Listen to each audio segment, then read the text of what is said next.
आत्मने नमः। कण कणों में, चर अचरों में, बाहर और भीतर अंतर्यामी रूप से विराजमान हुआ परम पुरुष परमात्मा में प्रणाम कर रहा। विषय यह है, गुरु गोरखनाथ जी नेपाल में कैसी तपस्या किया और इसको पहले कहाँ से गए। हम इधर से तुम गोरखनाथ जी ज्वाला से लाएंगे। कहाँ से लाएंगे? हिमाचल में कांगड़ा जिला में ज्वाला जी हैं। ज्वाला बिना बत्ती बिना तेल जोत जलता है। मैं उधर 6 महीना पुजारी भी रहा। सन 2015 में मैं पुजारी थी। मैं स्वयं ही देखा, कई लोग वैज्ञानिक लोग भी देखा था, ये कहीं ऑक्सीजन तो नहीं है और गैस तो नहीं है। कोई अन्वेषण किया, अन्वेषण नहीं किया। अकबर ने भी किया उस समय में। अकबर ने क्या कर लिया, ये तो ज्योति नहीं है, कोई ऑक्सीजन है, कोई गैस है करके पहाड़ी के ऊपर से नाला बनवा के, उस समय आज भी नाला है उधर, नाला बनवा के पानी की ज्योति के ऊपर प्रहार कर दिया। जैसा छोड़ दिया, छोड़ने के बाद ज्योति जल के ऊपर आने लगा, जल के ऊपर जलने लगा। फिर भी नहीं माना। राजा तुम जानते हैं, बहुत महान मूर्ख राजा हुआ अपने भारत में, महान मूर्ख से मूर्ख। हाँ, जब इन्हें माना नहीं अकबर, जब एक सोना की बहुत बड़ी प्लेट ऐसी बनवा के डाक दी ज्योति के ऊपर, तसला जैसी। हाँ, इतनी 1 इंच 3 इंच के लगभग। जैसा आपने डैम की देखा ना, गेट खोलता है, इसमें राड लगे रहता है, इतनी बड़ी। हाँ हाँ, जैसे लॉक खोलता है ऐसे टक्कन गिरता है, ऐसे एक ने डाक दिया। डाकने के बाद ज्वाला माँ से उसको छेद करके निकाल गए। अकबर इतना कि नहीं छोड़ा, फिर सोना की चादर चढ़ाए, चादर माता जी ने फेंक दिया उसको। आज भी पड़ा ज्वाला जी में, एग्जीबिशन में रखा है। वो ऐसे हो गए, ना चांदी की, ना तांबा की, ना पित्तल की, ना सोना की, कहाँ के भी नहीं रहा, धातु ऐसे हो गए। वो आज भी रखा हुआ ज्वाला जी में, हमने देखा। मैं 6 महीना पुजारी रहा उधर। ठीक है, इधर आ जाओ। गोरखनाथ जी भ्रमण करते हुए माता ज्वाला जी पहुंचता है। ज्वाला जी में माता जी प्रतीक्षा करते रहते हैं, गुरु गोरखनाथ जी आया है। महान महान योगी गोरखनाथ जी। क्यों महान है गोरखनाथ जी? पता है ना, गोरख शिव, साक्षात शिव स्वरूप है। सारा प्रख्यात हो गए थे योग मार्ग में, योग दीक्षा में। इनकी माया, उनकी योग की दीक्षा और इनके चमत्कार इड़ी पृथ्वी में व्याप्त हो गए थे। व्याप्त होने के बाद उनकी ज्वाला माता को ज्ञात हो गए, योगी मचेंद्र योगी गोरखनाथ जी आ रहे हैं। ये स्वयं ही खड़ा हो गए दरवाजा में, खड़ा होकर गोरखनाथ जी आके स्वागत करता है। गोरखनाथ जी आप आया हैं और विराजिए, मैं आपके लिए खिचड़ी तैयार करूँ। जब गोरखनाथ जी बताता है, माता जी आपके इधर बलि प्रथा है, मैं आपके हाथ के भोजन ना करूँ। आपके उधर बलि प्रथा है, भेड़ बकरी बलि करता है, हम जीव हिंसा नहीं चाहते और मेरे को आपके हाथ के भोजन करना नहीं। मैं स्वयं ही जाऊँ, भिक्षे लाऊँ, फिर आप उनको पका के देना। ऐसे कह के गोरखनाथ जी, माता जी आप चूल्हा चता के और मेरे लिए जल रख के हंडा में, पहले अंडा चलता थी, गड़ा पीतल की, मटका की, हंडा में प्रतीक्षा करना। ऐसे माता जी ज्वाला माता अग्नि रूप से और अंडा में पानी रख के प्रतीक्षा कर रहे। गोरखनाथ जी एक चुटकी भूभूति डाल के चल दिया, मैं आऊँ भिक्षे लेने के लिए। गोरखनाथ जी गए, आज तक लौटा नहीं। आज भी जल उबल रहे हैं, हाथ लगाए तो ठंडा है, शीतल है और ज्योति जली रहे। गोरखनाथ जी आज तक उधर लौटा नहीं। वो माता जी आज भी प्रतीक्षा कर रहे हैं। माता जी आज भी, जब वो आप सर्च कर सकता है, गोरख डब्बी ज्वाला माता का नाम है, गोरख डब्बी ज्वाला जी, उसमें पूरा आ जाए जो हम बता रहा वो रियल आ जाए। हमने रहा ना 6 महीना पूजा रहा मैं उधर। जब बोलने के बाद गोरखनाथ जी जब पहुँचता, जब मानकपुर पहुँचता है, कौन से मानकपुर? जो आज तुम्हारे योगी आदित्यनाथ जी जो गोरखपुर है, वो समय नाम रहा मानकपुर। मानकपुर में खिचड़ी तैयार करके गोरखनाथ जी हजारों आदमी की बांटा था। खिचड़ी प्रथा तब से चला है, खिचड़ी प्रथा जब से चला है। जब खिचड़ी बना के गोरखनाथ जी हजारों आदमी को खिचड़ी बांटा था, जब से वो मानकपुर नाम, गोरखपुर नाम पड़ गया। ये आज की जो उत्तर गीता प्रसिद्ध गोरखपुर है, जो योगी आदित्यनाथ जी के अपने जो गोरखपुर है, आज ये मानकपुर पहले नाम थी, इधर रखा। फिर ठीक है, इसके बाद फिर गोरखनाथ जी भ्रमण करते। सब नेपाल बॉर्डर में है ये गाँव, सब नेपाल की बॉर्डर। आज भी हम जाना होगा सनौली बॉर्डर, गोरखपुर से जाना होगी, उधर से नेपाल से जाना होता है।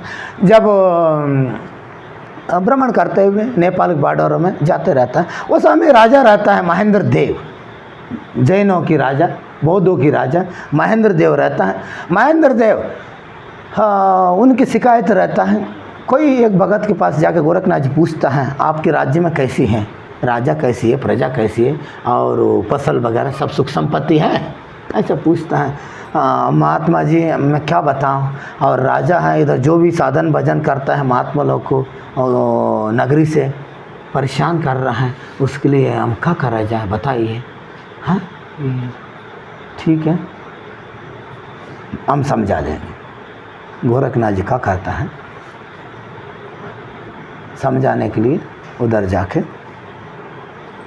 गुमतीवती नदी किनारे काठमांडू में भोगावती बोलता है, गुमती नदी बोलते हैं, उधर गोरखनाथ जी जब तक मैं उठे ना, जब तक तुम्हारे गांव में एक बूंद पानी नहीं गिरे, ऐसे जाके पद्मासन में बैठ जाता है। गोरखनाथ जी पद्मासन में बैठ जाता है। बैठने के बाद जैसे बारिश की मोता मोता है, कोई बादल नहीं, कहीं बारिश के मौसम नहीं, कहीं एक बूंद पानी भी नहीं, ज़मीन फट चुकी है और जीव जंतु पानी के लिए त्राई त्राई ऐसी हो रहा है।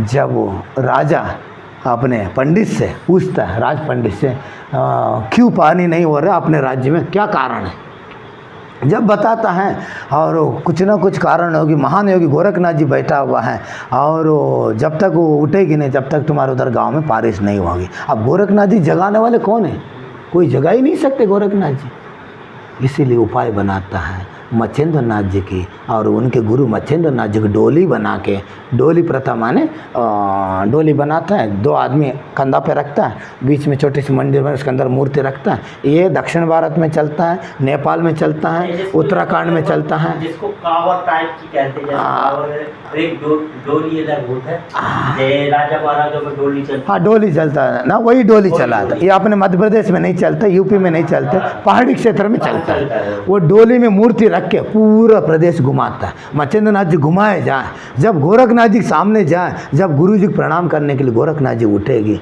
जब आपकी बारिश होगी, ऐसा राजगुरु सलाह दे देता है। होने के बाद मच्छेंद्र नाथ जी को डोली में रख के पूरे नेपाल नगरी में घुमाता है। मच्छेंद्र नाथ जी की जय, मच्छेंद्र नाथ जी की जय, ऐसे जय जयकार करते हुए घोषित करते रहता है। करने के बाद जैसे गोरखनाथ जी बैठा हुआ रहता है, बैठने के बाद उनके पास आके जय जयकार करता है। जैसे गोरखनाथ जी एकदम आँख खोलता है, आँख खोलते ही गोरखनाथ जी बादल को अपने नीचे दबा के बैठा हुआ रहता है।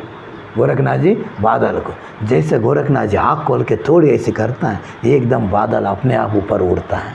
ऊपर उड़ के रिम झिम रिम झिम रिम झिम बारिश होने लग जाता है। रिमझिम रिमझिम माने ना तेज है ना कम है, ना तेज है ना कम है, कोई हवा नहीं, कोई बादल नहीं, कोई आवाज़ नहीं, रिमझिम माने रिमझिम रिमझिम। इसे कुल समझ के आप इसमें हम बोले जड़ी समझ लो, हम इधर बोले जाते जड़ी पकड़ गए।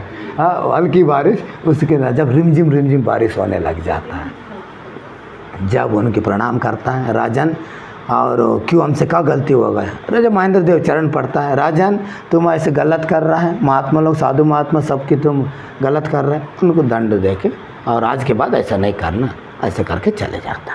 फिर चले जाने के बाद कुछ समय बीतता है। कुछ समय बीतने के बाद नेपाल के ब्राह्मण गोरखनाथ जी एक साइड एक जगह में चल जाता, 12 साल तक लौटता नहीं। फिर 12 साल के बाद दोबारा फिर आता है। आने के बाद फिर किसी को भगत के उधर पूछता है आपके राज्य में कैसा सब सुख शांति है, फिर वही शिकायत, राजा ऐसा फिर कर रहा है। जब बोलता है कोई एक झोपड़ी में छोटी से गरीबी से गरीब सेवा करते रहता है, और उनसे पूछता है, और प्रभु राजा फिर अधर्म के रास्ता में आया हुआ है, उनको दंड दिया जाए। जब बोलता है ये राजा बनने योग्य नहीं है, तुम्हें राजा बन जाओ। गरीबी से गरीब रहता है, प्रभु आपने तो कहा दी मैं ही राजा बन जाऊँ, ना मेरे पास सैन्य है, ना मेरे पास हाथी घोड़ा है, मेरे पास सिपाही है, मैं क्या करूँ। गोरखनाथ जी बताता चिंता मत करो, तालाब के नीचे चले जाओ, तालाब में इतनी हो सके हाथी बनाओ, इतनी हो सके घोड़ा बनाओ, इतनी हो सके मनुष्य बनाओ, सिपाही बनाओ। जब गोरखनाथ जी ने उस समय में जो बना, संजीवनी मंत्र से स्पर्श किया, हाथी की हाथी और तुम्हारे मनुष्य के मनुष्य, घोड़ा घोड़ा, इसके अंदर जीव आ गए, जीव आ गए संजीवनी मंत्र से। आज की जो नेपाल में गोरखा कहा जाता है, आज भी अपने भारत में एक गुरखा बटालियन है, गुरखा बटालियन एक मिलिट्री है, गुरखा बटालियन। वो जहाँ आदमी डरता है उधर गुरखा भिड़ता है, वही बिड़ता, वो डरता नहीं, मरने के लिए नहीं डरते। वो जो गुरु को बैठा लेना विशेष परिस्थिति में, विशेष परिस्थिति में, जब ये राजू के इंदिरा तुम्हारी इंदिरा गांधी के समय में, वो समय में क्या हुआ था, जो गुरु का नेपाल में गरीबी लोग थी, भारत में सब जगह मठ मंदिरों में सब जगह में उनको बिना शरणागति दिया गया, बिना तनख्वाह के। कैसे शरणागति? हफ्ता में उनको 2 रुपये दिया जाता था।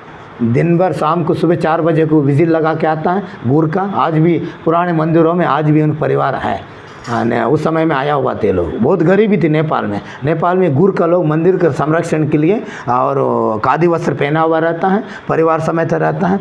सुबह रात रुके रावण मारता है, सीटी मार मार के रावण मारता है। रावण मार के सूचना जैसे आज के वर्तमान में रक्षक के रूप में रहता थी। उनकी कोई तनख्वाह नहीं, मंदिर मठों से बाजार से, आज बाजार हो रहा है, उनके 1-1 रुपये 50-50 पैसे 10 पैसे दिया जाता था। उसी की पालन पोषण उनके होता है। वही गुरु का बेटा लेना, वही गुरु का जो गोरखनाथ जी मट्टी से पुतला बनाया। ना वो क्षत्रिय है, ना ब्राह्मण है, ना हिंदू है, ना मुसलमान है, ना शूद्र है, कोई वर्ग में नहीं आते। गोरखनाथ जी मट्टी से पुतला के अंदर जान डाला, उसी के नाम गुरु का नाम पड़ गया है। क्या नाम पड़ गया? गुरु का पड़ गया। अब उनके पास सिपाही हो गए। सिपाही होने के बाद एकदम महेंद्र देव राज्य में धाली करने के लिए, एकदम आक्रमण करने के लिए पहुंचा।